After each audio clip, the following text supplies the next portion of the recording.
اس نے اپنا ہاتھ فضا میں بلند کیا اور سیخ شاہ کے پاؤں کے آر پار کر دی۔ یہی حال دوسرے پاؤں کے ساتھ کرنے کے بعد وہ اٹھا اور کچن کے اندر چلا گیا۔ جب واپس آیا تو اس کے ہاتھ میں ٹوکا تھا۔ کچھ ہی دیر بعد شاہ کا جسم ٹکڑوں میں تقسیم ہو چکا تھا۔ مجھے انہوں نے کیوں چھوڑا میں خود بھی نہیں جانتا۔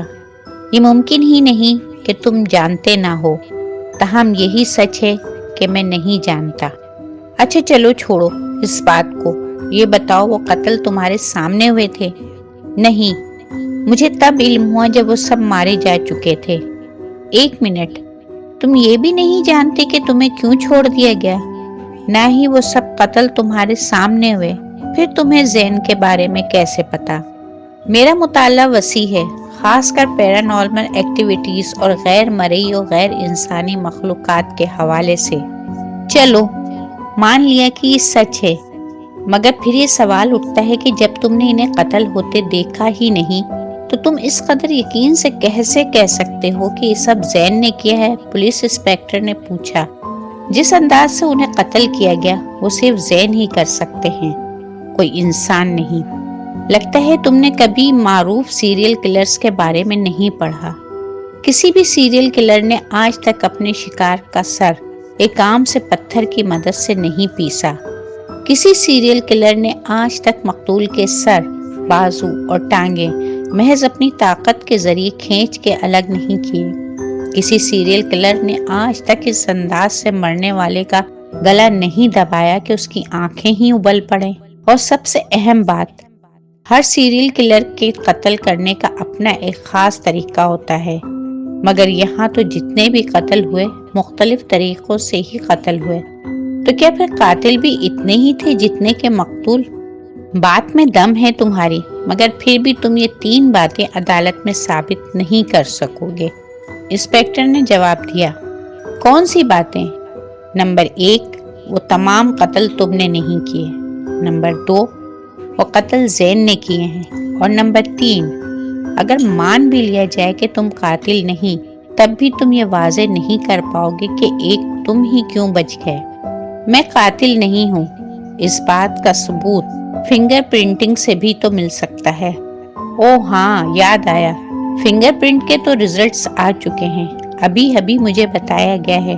رکو میں رپورٹس منگواتا ہوں، پولیس انسپکٹر نے جواب دیا۔ جی ضرور منگوائیں۔ تو یہ آ گئیں رپورٹس، اور ان کے مطابق موقع واردات سے جو 2-3 قتل کے آلات ملے ہیں، ان پر تمہارے ہاتھوں کے ہی نشانات ہیں۔ یہ کیسے ہو سکتا ہے؟ یہ ناممکن ہے، مجھے پھنسایا جا رہا ہے۔ اب وقت آ گیا ہے کہ تم کہانیاں سنانا بند کرو اور سب سچ بتا دو، انسپکٹر نے کہا۔ اچھا تو سچ سننا ہے، سچ بتاؤں؟ اب حمزہ کی سنیے۔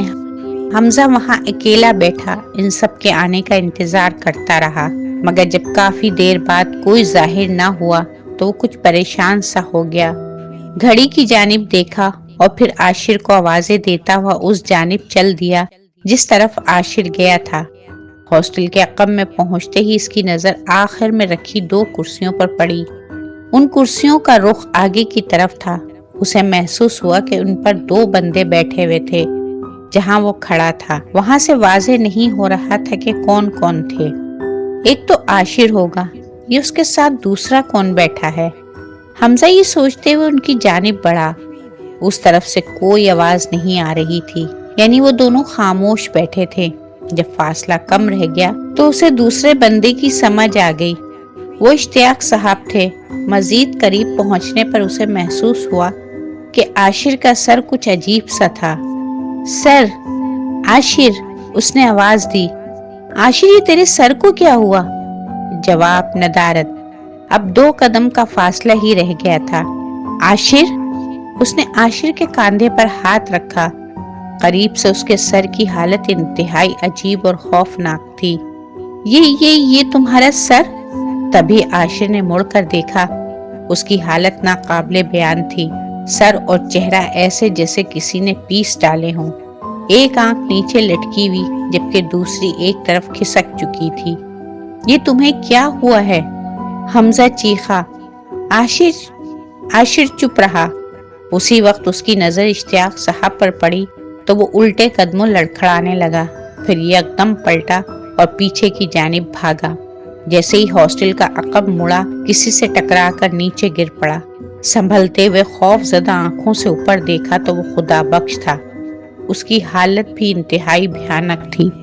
وہ ہاتھوں کے بل پیچھے کھسکنے لگا، تاہم اس کی نظریں خدا بخش پر ہی مرکوز تھیں۔ اسی لمحے پیچھے سے کسی نے اسے بالوں سے پکڑا۔ بڑی مشکل سے گردن موڑ کر اس نے غور کیا تو وہ شاہ تھا۔ شاہ کا حلیہ دیکھ کر اس کی آخری امید بھی ختم ہو گئی۔ شاہ اسے واپس ہاسٹل کے عقبی جانب گھسیٹنے لگا۔ وہ خود کو چھڑوانے کے لیے ہاتھ پاؤں مارنے لگا۔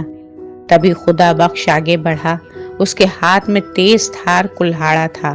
اس کا بازو اوپر اٹھا اور اگلے ہی لمحے کلہاڑے کی تیز دھار اس کی ران میں پیوست ہو گئی۔ حمزہ کی چیخیں آسمان تک پہنچنے لگیں۔ یہ اشارہ تھا ساکن رہنے کا۔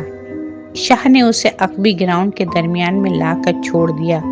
کچھ لمحوں بعد عاشر و اشتیاق صاحب بھی پہنچ گئے۔ وہ چاروں اس کے گرد کھڑے ہو گئے۔ حمزہ غیر یقینی انداز میں باری باری ان سب کی طرف دیکھنے لگا۔ ایکان، وہ گلا پھاڑ کر چلایا۔ چلا کیوں رہے ہو حمزہ؟ میں ادھر ہی تو ہوں۔ ایکان کی آواز اس کے کانوں میں پڑی۔ آواز پیچھے سے آ رہی تھی۔ اس نے گردن موڑ کر دیکھا تو کچھ ہی فاصلے پر ایکان کو ٹانگ پر ٹانگ رکھے کرسی پر براجمان پایا۔ وہ انتہائی اطمینان سے بیٹھا تھا۔ چہرے پر عجیب سی مسکراہٹ تھی۔ مجھے بچاؤ، حمزہ چلایا۔ بچاؤں؟ کس سے بچاؤں؟ ایکان نے حیرانگی سے کندھے اچکائے۔ حمزہ نے بے یقینی سے اسے دیکھا۔ کیا مطلب؟ بھائی کن سے بچاؤں؟ ان سب سے؟ یہ تو خود مردہ ہیں بیچارے، اور تمہیں تو مافوق الفطرت مخلوقات اور باتوں پر یقین ہی نہیں ہے نا؟ تو پھر؟ حمزہ کا ذہن معاف ہونے لگا۔ اسے کچھ بھی سمجھ نہیں آ رہا تھا۔ ایکان ایسا کیوں کر رہا تھا؟ یہ سب مردہ کیوں تھے؟ ایکان کو کیوں کچھ نہیں کہہ رہے تھے؟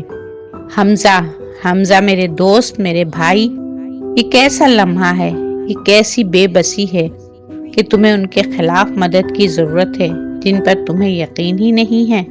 ایکان نے افسوس سے سر ہلایا۔ وہ کیا کہتے تھے تم؟ ہاں، یہ سب بکواس ہے، سب جھوٹ ہے۔ ایکان کرسی سے اٹھ کر اس کی طرف بڑھا۔ تو دیکھو یہ کون کھڑے ہیں تمہارے گرد؟ کون تمہیں مارنا چاہتے ہیں؟ تمہارے اپنے دوست، مردہ دوست۔ وہ نزدیک پہنچ کر گھٹنوں کے بل بیٹھ گیا۔ اور وہ کس کا مذاق اڑایا تھا تم نے؟ کیا کہتے تھے؟ ہاں، یاد آیا، جنی۔ یہ دیکھو ذرا سامنے۔ حمزہ نے حیران ہو کر سامنے دیکھا۔ وہی بدصورت چہرہ جو اس نے مذاق ہی مذاق میں بیان کیا تھا اس کے سامنے کھڑا تھا۔ تو یہ سب تم نے کروایا؟ حمزہ پھٹی پھٹی نگاہوں سے اسے دیکھنے لگا۔ بہت انتظار کیا، بہت زیادہ انتظار اس دن کا۔ جانتے ہو 7 قربانیاں چاہیے ہیں مجھے، 7۔ ان 7 قربانیوں کے بعد یہ سب میرا ہوگا، سب کچھ۔ دنیا کی تاریخ کا طاقتور ترین انسان بن جاؤں گا میں۔ 5 ہو چکی ہیں، 6 ہونے والی ہے، اور بس پھر 1 رہ جائے گی۔ ایکان کی آنکھوں میں وحشت اتر آئی تھی۔ کیوں؟ لیوسیفر کو خوش کرنا ہے نا بھائی۔ اسے انسانی جسم اور روحیں چاہیے ہوتی ہیں۔ جو جتنی زیادہ قربانی پیش کرے گا وہ اتنا ہی طاقتور بنا دیا جائے گا۔ ایکان نے بازو پھیلائے۔ مطلب کالا جادو؟ اوہ، یہ کیا کالا، پیلا، نیلا جادو؟ یہ تو کالا جادو سے بہت آگے کی باتیں ہیں میری جان۔ اچھا بس، اب بہت باتیں ہو گئیں۔ ایکان اچانک اٹھ کھڑا ہوا۔ فکر مت کرو، جتنی تکلیف ہوگی اتنا ہی تم میرے چہیتے غلام بنو گے مرنے کے بعد۔ کرسی پر بیٹھتے ہوئے اس نے اشارہ کیا۔ چاروں حمزہ کی طرف بڑھنے لگے۔ اب انسپیکٹر کی بات سنیے۔ ہاں بتاؤ، سچ کیا ہے؟ اس رات زین کسی اور کے کنٹرول میں تھے۔ وہ وہی کچھ کر رہے تھے جو ان سے کرایا جا رہا تھا۔ کیا مطلب؟ انسپیکٹر نے حیران ہو کے پوچھا۔ مطلب کوئی تھا جس نے ساری منصوبہ بندی کئی سال پہلے سے کر رکھی تھی۔ جو جانتا تھا کہ زین کو کس طرح اپنے بس میں کرنا ہے۔ میں تمہاری بات سمجھ نہیں پا رہا، کیسی منصوبہ بندی؟ انسپیکٹر نے کہا۔ یونیورسٹی ٹرپ کا مری جانا، ایک ہاسٹل میں بکنگ کا مکمل نہ ہونا، 7 مخصوص لوگوں کا اس ایریا میں جانا کہ جو پہلے سے ہی بدنام تھے، اور ان 7 میں ایک ایسے شخص کا موجود ہونا جو بچپن سے ہی ایسی مخلوق کے حصار میں رہا ہو۔ کہ کیا مطلب؟ کس کی بات کر رہے ہو تم؟ ظاہر ہے اپنی بات کر رہا ہوں۔ ایکان تم؟ پھر یہ کوئی نئی کہانی بنا رہے ہو تم؟ انسپیکٹر نے کہا۔ نہیں، مجھے 7 مخصوص قربانیاں چاہیے تھیں، 6 ادھر پوری ہوئیں، 7ویں ادھر۔ کیا کہنا چاہ رہے ہو تم؟ اپنے ارد گرد نظر دوڑاؤ آفیسر، سب سمجھ جاؤ گے۔ شاہ، عاشر، خدا بخش، حمزہ، اشتیاق صاحب اور بشیر سبھی اس کے گرد دائرہ بنا کر کھڑے تھے، اور انسپیکٹر حیران تھا۔